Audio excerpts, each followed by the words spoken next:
Assalamualaikum warahmatullahi wabarakatuh. Perkenalkan, kami dari kelompok 3 yang ingin mempresentasikan apa itu enkripsi, pengertian enkripsi, jenis-jenis enkripsi, sampai ke ancaman enkripsi. Di sini kami kelompok 3 yang terdiri dari 8 orang, yaitu Muhammad Adlan El-Fatih, Muhammad Rija Amdi, Fawaz Adnan, dan Abim Mahmud Ardiansyah, Salsa Khairunisa, Haula Hasna Nabila, Sifa Fauzia, dan Ade Ermawati. Mari kita saksikan dan perhatikan apa itu enkripsi. Di sini kami akan menjelaskan jenis-jenis dan ancamannya. Pernah nggak sih saat buka WhatsApp atau aplikasi chatting lainnya, kamu lihat ada tulisan pesan ini dilindungi oleh end-to-end encryption? Pasti pernah kan? Tapi mungkin kamu bertanya-tanya, apa sih enkripsi itu? Apa gunanya? Kenapa penting buat pesan-pesan kita? Di dunia yang semakin canggih ini, di mana hampir semua hal bisa kita lakukan lewat internet, dari kirim pesan, belanja online, sampai berbagi momen pribadi atau privasi jadi hal yang sangat super penting. Dan disinilah enkripsi berperan. Tapi sebenarnya enkripsi itu kayak apa sih? Nah, hari ini kami dari kelompok 3 akan ngajak kalian buat mengenal lebih dalam tentang enkripsi. Kami bakal jelasin apa itu enkripsi, gimana cara kerjanya, dan kenapa penting banget buat melindungi data kita di dunia online. Yuk kita mulai dengan ngebahas dasar-dasar dari enkripsi yang sebenarnya udah sering banget melindungi data kita tanpa kita sadari. Jadi apa sih sebenarnya enkripsi itu? Gampangnya, enkripsi adalah proses di mana pengirim pesan mengubah informasi asli jadi sesuatu yang nggak bisa dipahami oleh orang lain selama pesan itu dikirim lewat jaringan. Bayangin gini, misalnya kamu mau kirim pesan, halo apa kabar, ke temanmu, tapi kamu nggak mau ada orang lain yang bisa baca.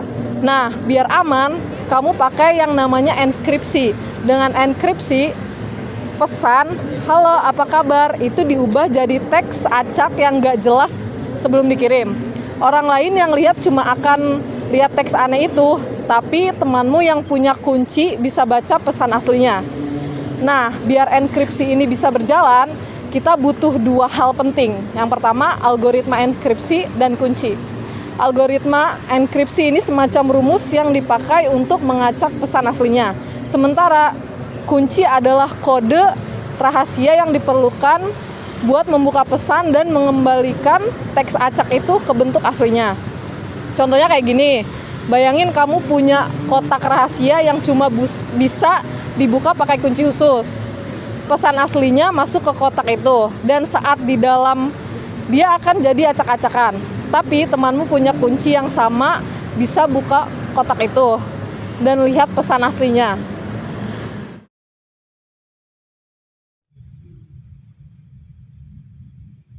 Pada dasarnya, enkripsi adalah proses mengamankan data agar tidak bisa diakses oleh pihak yang tidak berwenang.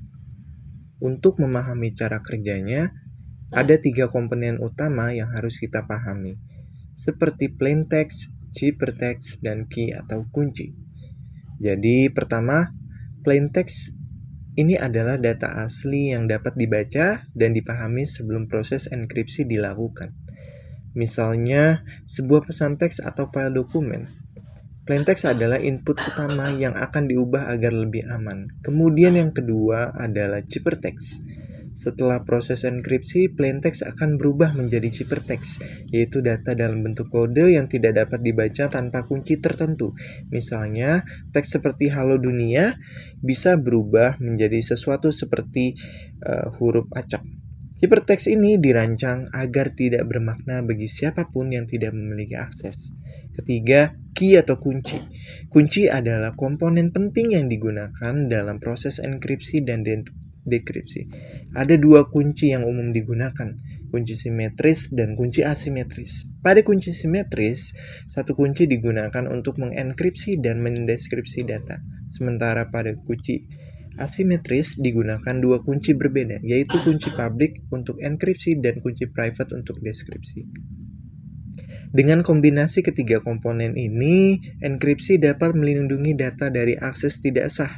Oleh karena itu, enkripsi sangat penting dalam melindungi data pribadi. Nah, setelah kita memahami apa itu enkripsi, sekarang kita masuk ke jenis-jenis enkripsi yang biasa digunakan. Ada dua jenis enkripsi utama, yaitu enkripsi kunci simetris dan enkripsi kunci asimetris. Kedua jenis ini sama-sama penting, tapi punya cara kerja yang berbeda. Pertama, kita punya kunci enkripsi simetris. Ini adalah metode di mana pengirim dan penerima menggunakan satu kunci yang sama untuk mendeskripsi dan enkripsi pesan. Jadi, pesan yang dikirim akan diacak dan dienkripsi menggunakan kunci itu. Dan untuk membacanya kembali, penerima juga perlu kunci yang sama. Bayangin, kamu mengirim pesan halo, dengan enkripsi simetris, pesan itu akan diubah menjadi simbol-simbol acak dan kunci yang sama digunakan untuk membuka atau mendeskripsikan pesan tersebut di sisi penerima.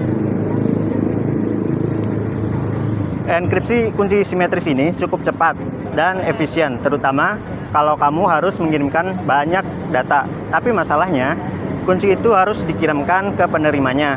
Dan kalau ada orang yang mendapatkan kuncinya, mereka bisa membuka pesannya juga. Ini membuat enkripsi kunci simetris sedikit kurang aman.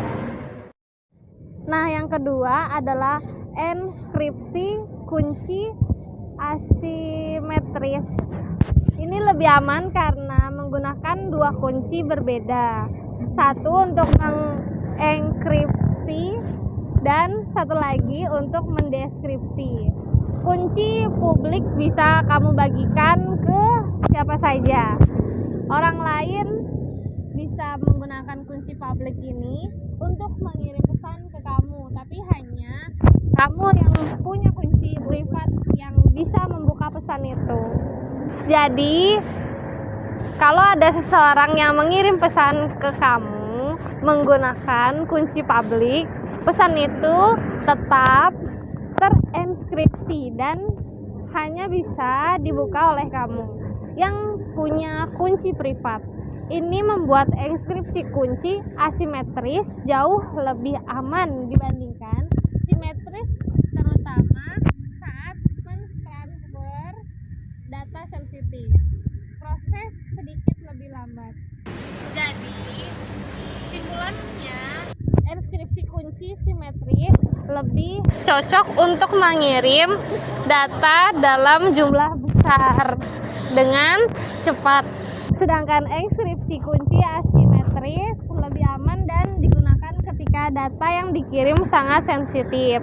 Seperti saat kita login ke akun bank atau mengirim informasi pribadi. Kita sudah membahas apa itu enkripsi dan jenis-jenisnya. Sekarang mari kita lihat bagaimana enkripsi ini sebenarnya sudah menjadi bagian penting dari kehidupan kita sehari-hari. Meskipun kita mungkin gak selalu menyadarinya, tanpa enkripsi, banyak hal yang kita lakukan secara online bisa jadi jauh lebih beresiko. Pertama, siapa di sini yang pernah menggunakan WhatsApp atau aplikasi chat lainnya? Nah, aplikasi-aplikasi ini menggunakan teknologi yang disebut enkripsi end-to-end. Artinya, setiap pesan yang kamu kirim diacak menjadi kode yang hanya bisa dibaca oleh penerima. Bahkan WhatsApp sendiri nggak bisa membaca pesan kamu. Ini membuat percakapanmu tetap private dan aman. Jadi orang lain nggak akan bisa menyadap pesan kamu, meskipun mereka mencoba. Selain itu, enkripsi juga bekerja saat kita melakukan transaksi perbankan online. Misalnya saat kamu melakukan pembayaran atau transfer uang melalui aplikasi bank, data-data sensitif seperti nomor kartu kredit atau detail rekeningmu dienkripsi sebelum dikirimkan. Jadi, meskipun ada orang yang mencoba mencuri data di tengah perjalanan, yang mereka dapatkan hanyalah kode acak yang nggak bisa dibaca tanpa kunci enkripsi yang tepat. Sama halnya saat kita login ke situs web. Pernah lihat ikon gembok kecil di sebelah alamat situs saat kamu browsing? Itu tanda bahwa situs tersebut menggunakan SSL atau TLS, yaitu protokol untuk mengamankan data yang dikirim dari browsermu ke server situs tersebut. Artinya, password yang kamu masukkan saat login tidak dikirim sebagai teks biasa, tapi dienkripsi dulu agar aman. Jadi, meskipun enkripsi ini bekerja di belakang layar, perannya sangat besar dalam menjaga privasi dan keamanan kita di dunia digital. Bayangkan kalau setiap pesan yang kita kirim atau transaksi yang kita lakukan nggak dilindungi oleh enkripsi. Resikonya pasti sangat besar. Dengan enkripsi, kita bisa merasa lebih aman saat berbagi informasi pribadi atau melakukan aktivitas online. Mulai dari sekedar chatting, transfer, hingga belanja online, semuanya lebih aman berkat enkripsi. Jadi tanpa disadari, enkripsi ada di mana-mana, menjaga data kita agar tetap lebih aman. Nah, kita sudah membahas betapa pentingnya enkripsi dalam kehidupan sehari-hari. Tapi meskipun enkripsi sangat kuat, bukan berarti tidak ada ancaman. Bahkan ada serangan secara khusus menargetkan sistem enkripsi. Sekarang, mari kita bahas beberapa contoh serangan yang pernah terjadi pada sistem enkripsi dan apa yang bisa kita pelajari dari insiden-insiden ini. Salah satu contoh serangan yang besar mengganggu enkripsi adalah peretasan terhadap Sony pada tahun 2014. Pada saat itu, para peretas berhasil mencuri data penting perusahaan, termasuk email internal, informasi karyawan, bahkan film yang belum dirilis. Meski sebagian data mereka dienkripsi, ternyata manajemen kunci enkripsinya kurang aman. Hal ini memungkinkan peretas untuk mendekripsi data dan mengakses informasi sensitif. Dari kasus ini kita bisa belajar bahwa enkripsi sangat tidak cukup. Manajemen kunci enkripsi harus dijaga dengan ketat.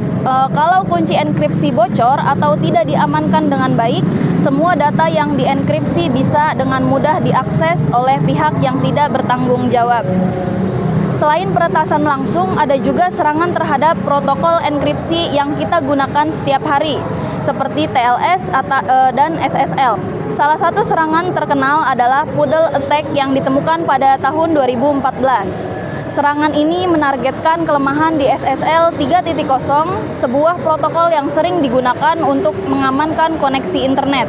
Dengan memanfaatkan kelemahan ini, peretas bisa mencuri informasi sensitif yang seharusnya dilindungi oleh enkripsi, seperti data login atau nomor kartu kredit. Poodle Attack menunjukkan bahwa bahkan teknologi enkripsi yang kita andalkan sehari-hari bisa memiliki kelemahan. Karena itulah sangat penting untuk memperbarui protokol keamanan dan menggunakan versi enkripsi terbaru seperti TLS 1.2 atau 1.3 agar terhindar dari serangan seperti ini. Serangan yang lain seperti yang sering digunakan oleh peretas adalah brute force attack. Ini adalah metode di mana peretas mencoba semua kemungkinan kombinasi kunci enkripsi sampai mereka menemukan kunci yang benar. Misalnya, jika kunci enkripsi yang digunakan terlalu pendek seperti hanya 64 bit, peretas bisa dengan cepat menemukan kuncinya dan mendekripsi data. Karena itulah, semakin panjang kunci enkripsi, semakin sulit bagi peretas untuk menggunakan metode brute force ini. Saat ini, enkripsi dengan kunci 128 bit atau 256 bit dianggap jauh lebih aman dibandingkan kunci yang lebih pendek. Jadi, meskipun enkripsi adalah salah satu alat terkuat yang kita miliki untuk melindungi data, serangan terhadap enkripsi masih bisa terjadi. Itulah mengapa kita harus terus memperbarui sistem keamanan, menjaga kunci enkripsi dengan baik, dan menggunakan algoritma enkripsi yang terbaru. Semakin kita waspada terhadap ancaman, semakin aman data kita di dunia digital. Nah, di sini kami telah menjelaskan apa itu enkripsi, jenis-jenis enkripsi, dan ancaman pada enkripsi. Di sini kita bisa lebih waspada pada data-data dan informasi pribadi yang kita punya bisa menggunakan enkripsi. Jadi kita telah menjelaskan apa itu enkripsi. Di sini kalian bisa memanfaatkan apa itu enkripsi pada data informasi pribadi kalian. Cukup sekian dari kami. Kelompok 3 mohon undur diri. Wassalamualaikum warahmatullahi wabarakatuh.